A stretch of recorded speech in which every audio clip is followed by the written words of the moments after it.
Sekolah di Losmawe menggandeng petugas medis dalam proses belajar mengajar PPM tatap muka.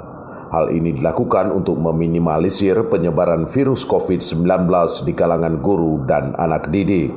Kepala Sekolah Negeri 2 Kecamatan Banda Sakti, Syarifah Hanum mengatakan, pihaknya terpaksa melibatkan petugas Pusat Kesehatan Masyarakat Puskesmas untuk menjamin serangkaian tatap muka di sekolah berjalan normal di tengah pandemi.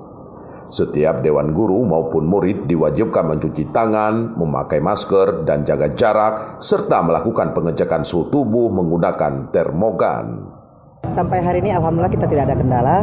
Kita melakukan proses belajar tatap muka ini secara prokes, yaitu protokol kesehatan, yang mana setiap 3M yaitu harus ada masker, kemudian mencuci tangan sampai bersih, dan menjaga jarak.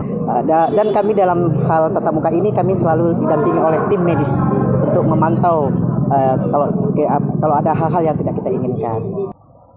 Ia menambahkan, petugas puskesmas itu difungsikan di sekolah semenjak masuk jam belajar hingga pulang sekolah selama pandemi corona. Selain itu juga, awak medis ini gencar melakukan sosialisasi tentang hidup sehat dengan menjaga kebersihan dan imunitas tubuh. Dari Provinsi Aceh, Erwin Jalaluddin melaporkan untuk KBR.